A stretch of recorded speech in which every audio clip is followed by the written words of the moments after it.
And once you have those cuts, once you have those deep cuts mentally about losing, about measuring up and falling short of goals, which is fine, that part's fine. Falling short of a goal, as long as you're moving in the direction of your goals, and my belief is that that's fine. Because nobody's going to get it 100% right from the first step into any journey. It just doesn't work that way. And this is absolutely not going to be the case for any of you, because it's very challenging. My son Cameron, who just recently turned 18 in February, he's took it upon himself to want to come out here and try to prove to the world his dad is ICT and he can teach people how to do this and yada yada, and he's going to go out here and make money and go after the trolls. That was his mentality. That was his whole reason for doing it. And while that may be admirable to some of you, I thought it was rather stupid. And I told him this before. I said, you're going into this for all the wrong reasons. You're going in to do something other than be good at it for the sake of being good at it, and identifying the fact that it's going to take you time. It's going to take you time to get over all the learning hurdles, all the things that you're going to discover about yourself, the things that you thought you were going to be strong at. They're going to be the weaknesses in your trading. And it sounds like it can't be possible, but it is. You're confident in your ability to do things that are outside of trading. So therefore, a male mindset, and he's the one out of all my kids that are most likely to be Mr. Testosterone. Okay, he's the largest of all of them. He's bigger than I am. He's taller than I am. He's stronger than I am. And he feels that his athleticism and his ability to be a gamer online, he does a lot of that stuff, he's very good at that. And he's never had any kind of hardships in his academics, and we homeschool him. And he felt that he was just going to walk out there and just conquer everything and go on YouTube and literally go in the comment section of the few yahoos out there that like to make a career out of trolling me and try to make ad revenue off of being negative against me, which is fine. And that's fine. If they have to do that to make their children eat and have Christmas, that's wonderful. I'm not worried about it. It's not changing anything with me. But I told him, I said, that's the worst thing to do. And that's many times what I say to you as my students: don't go into this trying to go onto social media and show your trading prowess as a report card. That's why I believe if you're going to have a MyFX book, if you're a Forex trader, that should be kept private. It absolutely should be kept private. Because as soon as you feel like you got to unzip your pants and show the world where you're measuring right now, you've lost the plot. You've literally lost the plot, because you now have put a mile marker out there saying, okay, I felt so insignificant at that very moment that I had to go out and do those types of things to measure up, to let people see me and recognize me. But what you have just done is you've established a baseline now. Now you have to climb up above that. What if you don't have the skill set to do it yet? And most of you listening don't have that skill set. You're just now learning. You're learning how to find setups. You're trying to read price action. You're not even at a stage where you should be going out there trying to get a combine passed with a funded account, whether it be Forex or futures. You're not prepared. My son was not prepared, period. But left to his own devices, left to his own unctions and need to be significant, to do something emotionally, which would have been toxic even more if he would have been successful, because then he would have been he has the ability to become the biggest prick in trading. You think I'm arrogant? This little bitch, okay, would literally be a menace, because he's got that arrogance flare in him, and that's what he's suffering from that right now, because he wanted it to be easy for him. It will be easy for him, but he has to do it that way. That's just the way it's going to have to be. And the things that I was trying to spare him, and what I try to spare all of you who listen to me, I try to tell you how to go into this with the right mindset, because you can make as much money as you want, but you have to be willing to lose as much as you can afford. Think about that. That's a sermon in and of itself. I could teach on that whole premise right there for the rest of this year and not scratch the surface of the importance of knowing what I just said there. But all of you come into this and you want to do something Olympic. Go out there with the least amount of experience, the least of know-how, no responsibility whatsoever, because it's going to be the funded account's fault that you lost. It's going to be Trader Bait's data thing because you lost. Let me tell you something. Cameron got funded, yes, but you know what? He blew one of those accounts. He had 4 of them going because they were like $49 or $50. I think it's $50. Don't quote me. I might be saying that part wrong, but he had 4 of them going. And his mentality was, I'm going to get one of them. He got one of them, but one of them he lost. And he bitched about how he didn't get the fill he should have gotten, but he let it ride. And Top Step, if you're listening, do not give him a credit. I'm not asking for fucking charity for my son. Don't do it.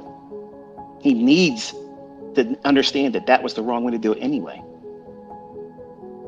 But there's always going to be some reason for the inexperienced, lack of self-control, no discipline mindset to blame everything and everyone but them, because none of these funded account companies make you push these buttons. None of them do. Not one of them. You do it.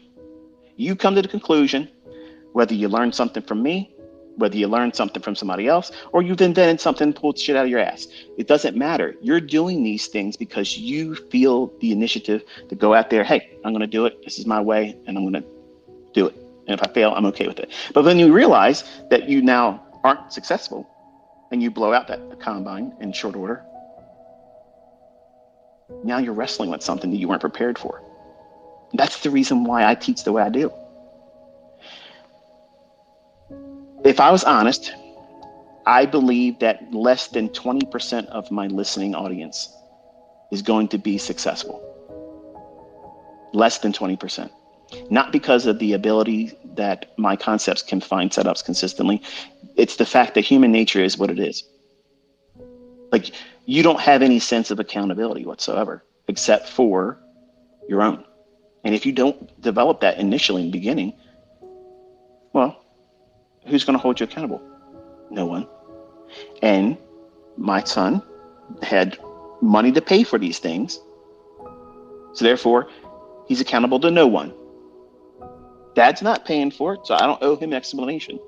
But I'm going to do it, and I'm going to prove him just like he thought he's going to do, like his son, his brother Cody, my oldest son. I told him, don't touch crypto. It's toxic. It's poison. I'm telling you, don't do it. You're going to lose. You're going to lose. You're going to get your shit tied up in some kind of bogus broker account. And you ain't going to get your money. Well, guess what? Just under $30,000, he can't get it. Well, there you go. Didn't learn. This one here, the most arrogant of all my boys, really the only arrogant one. I'm going to go out there. I'm going to conquer futures. And I'm going to do it without your money. You're not going to help me because everybody's going to say that you did it for me. Well, hey, I can appreciate that. I was like, man, if you listen to me, son, you'll be able to do this in shit easy. It'll be easy. It'll be a cakewalk if you just listen. But it's not going to be as fast as you want it to be. No, I ain't got time for that. I got trolls to slap. So what did he do? He rushed.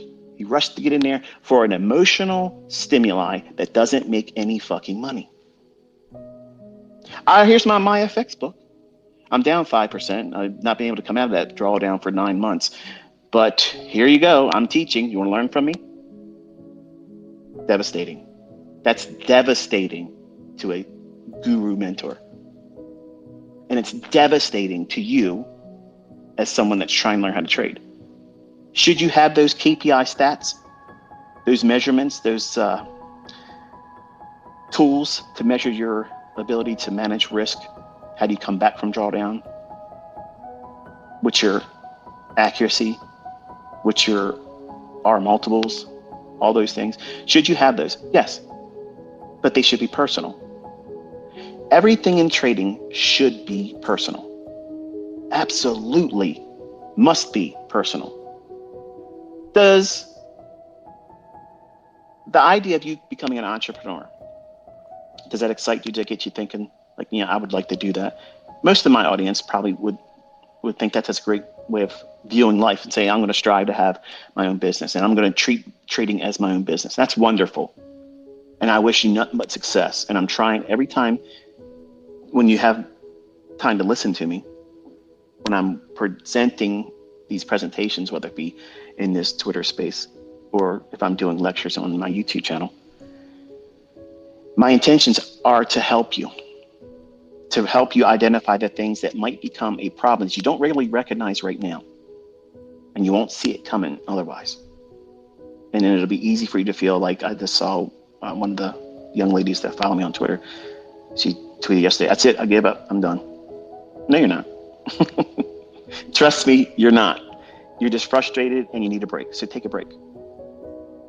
If you have tried to do these funded account challenges and you failed, stop. Don't even do any more of it this year. Take the rest of this year, learn what you're doing wrong. Identify some kind of resolution to those things. And come to grips with the fact that you're human. There's a lot of my students out there that are smashing it.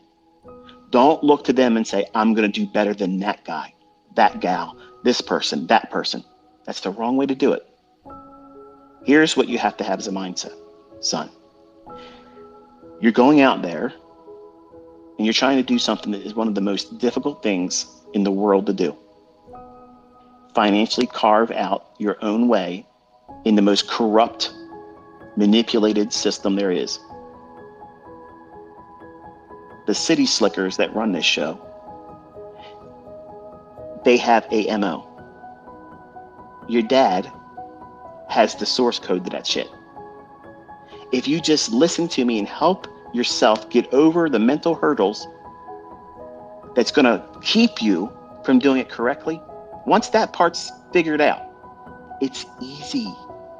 It is absolutely fucking easy. It is easy to walk your ass into those markets and say, that's mine. Thank you. That's mine. Thank you. That's mine. Thank you. But you also have to identify there's going to be times when it's going to be simply, don't touch me because I am going to roll over everyone today. You can't just go into every single day. You can't. You cannot go in with that same mindset. You cannot. Because every day offers the opportunity for intervention that you can't see coming. And the economic climate, the geopolitical situation around the world right now, it is ripe. It is so ripe for something coming out of the blue and completely decimate you. So you have to be careful. You have to dial back your risk. You can't be pushing 15 fucking contracts because the funded account says you can trade up to that many. It doesn't mean that you're not my son if you don't do 15 contracts because that's the maximum they allow. A dumbass trades with 15 contracts. A stupid, dumb fuck that doesn't know how to trade is going to be using those 15 contracts. And they're going to be resetting their accounts every 10 to 12 days. It's going to happen. Don't believe me? Ask the people that are doing it. How many times, when did that account start? You'll see that they've been resetting and resetting and resetting and resetting. That's the reality. But you're only seeing a small piece of what social media shows you. I give you everything that's going to fucking hurt you. And I give you everything that's going to help you. If you don't want to listen to the things that's going to derail you, it does not matter how strong my weapons are. You'll cut your damn hands off. What use is it then? How are you going to wield your sword if you've amputated both your hands? Doing stupid shit, dumb stuff, not listening, trying to run before you've learned how to crawl. The reason why you are all going to fail is because the person that you see in that mirror isn't properly prepared mentally for it. You're looking at trading as a way of getting past some kind of uncomfortable state, whether it be financially or emotionally. They're the two factors. Instead of saying, I have to have a job until I can not afford to go to work for somebody anymore because I can make more money doing what I'm doing, whether it be running a business or doing trading, either or. You have to submit yourself to that idea. And some of the young folks out there, like, I'm going to quit my job. I see somebody out there all the time, new suggestion. ICT said, quit your job in 90 days trading this silver bullet. I said I could. That doesn't mean you're absolutely going to be able to. But if you had the right mindset, can someone do that? Yeah. Can someone do that if they're making $250,000 a year? They have mortgages out their ass, college tuitions they're paying off with their kid, a wife that spends money like mine does. You can't do that. You can't. So there's levels to this, okay? And you can't just do a umbrella attachment to everything that either I say or anyone else says about trading. You have to make sure it fits you. And what I do and how I teach, I make it scalable so that way you can take everything that I teach and make it applicable to you. Unless I say something specific about Forex being the only way it works here for this, or if I say this is a futures thing, don't try to use it for Forex. Unless I'm saying that at the time about that very specific thing or teaching, it's universal. The universal application of mental preparedness about trading, that's the first stage that you have to get yourself, you have to warm up to the idea that your first year, you're not making money. Can you, if you go out there and trade, get lucky? Sure, you can. Absolutely. But the chances of you doing that consistently, and that's okay for some of you, you just want to win a lottery win. I just want to get a payout. If I can just get this damn credit card paid off, I got over leveraged. They're charging me 36% a month. Oh, I just got to pay some debts off. You're doing it wrong. You're absolutely doing it wrong. So what I did was I asked my son, I said, where do you see yourself? If dad does not give you anything going forward, where do you see yourself? He talked about a welder and do his own welding business. He talked about being in HVAC and learning how to do that as a business. But he wants to be a business owner. So I love that part of it. I just don't like the fact that he wants to be a grunt. But I know that that has to happen. I've allowed him to work at a coffee shop. And as much as I hate hearing him bitch about how some people go in there and they talk down to him because they think, well, you're just a kid. You're just a kid. They don't know his pedigree. They don't know where he came from. I could buy and sell that fucking company. Bottom line is he has to be work hardened. He has to understand what keeps him doing the things and following the rules. Otherwise, he spends the rest of his life doing that kind of stuff, answering to the man. Can I have off? Can I go home early? Do I have to stay over because you asked me? Can I get a vacation on this week? See, these are questions that I don't want my children ever to have to ask for. And you know what? If that makes me sound like an arrogant prick to any of you, fuck you, because I don't want my children begging. You shouldn't be begging. I don't want any of you listening to me ever feeling like you're in that situation. I don't want you to feel that way for your kids to grow up and depend, if you will, on somebody else feeding you or them. That's a terrible feeling. It sucks. You don't have control of your life. You have zero control of your life. You're at the mercy. If you're part of the working class, and let me tell you something, I was there. I did shit jobs. I told my wife we were driving around, and all this is pertinent to this conversation, by the way. So if this doesn't, scratch the itch, go watch something else or listen to something else, or complain to me on Twitter so I can block you. We're out taking a drive like we normally do, and I said, "How many jobs have you had in your lifetime? And when did you first start working?" And she's like, "Well, this, that." And she had 4 jobs. Started real young as a teenager, and when I was 16, my first job was a dishwasher. And long story short, I went through a lot of things, and I had 28 jobs. 28 W-2 paying jobs. Now, some of them I worked one day. Some of them I didn't even work a day. There was a place up in Bell Camp. It was a rubber tube manufacturing place. Place stunk really bad. I got in there and they were going to pay me $18 an hour. Back then it was great money, but I couldn't tolerate it. Said one to the supervisor, I gotta go. Can't do this. Are you sure? Damn right I'm sure. I'm out of here. Don't even worry about the hour I've been here. Keep it. So I've had a lot of attempts to be an employee. I just failed at it. And guess what? I am proud to tell you, I failed as an employee because I shine as an entrepreneur. I'm not made to be somebody's fucking slave. I'm not made to be like that. And neither are you. But you're convinced and told otherwise by the shit you watch on TV, the movies that you watch, the people you hang around with.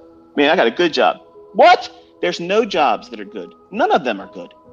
None of them are good. So here's my son growing up, seeing the way we live, how we live, what we do. I don't look at price tags. If I want something, I buy it. Nobody tells me I can and can't. Whatever I want, I get. Whatever I want to drive, I buy.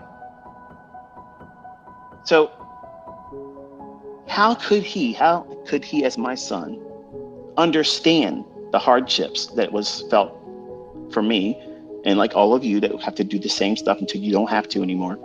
How do they understand how to get past that?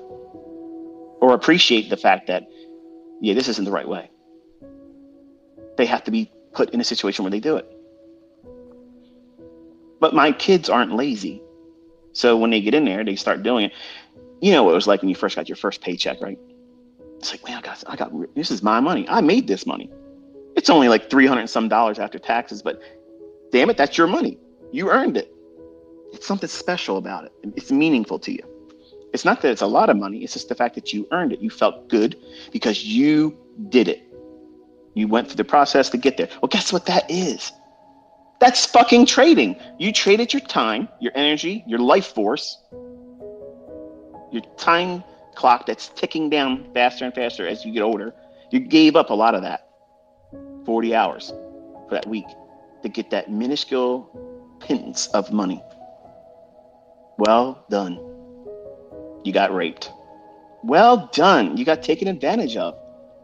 And you're going to have the audacity to call it a good job. This is a good experience. No, it's not. It's experience. It's useful experience, but it's not good.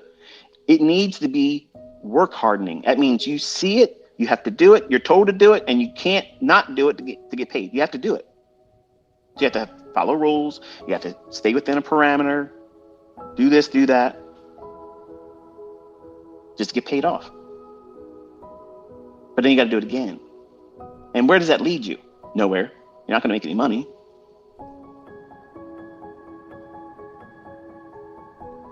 So he has this mindset now. He doesn't come home defeated. He's just irritated because some people will come in and complain to him. But now he's got that feeling, what it feels like to someone look down at you. I needed him to feel that. Because he's a, despite being arrogant, he's a likable guy. Okay, and nothing that I'm aware of, none of his friends, and he don't seem to run short on friends. And the girls that he pal around with, he's got one he's steady with now. She's getting ready to go to college. She leaves in a couple weeks. So she's leaving state to do her veterinarian career. So I told Cameron, I said, listen, this is such a perfect opportunity for you.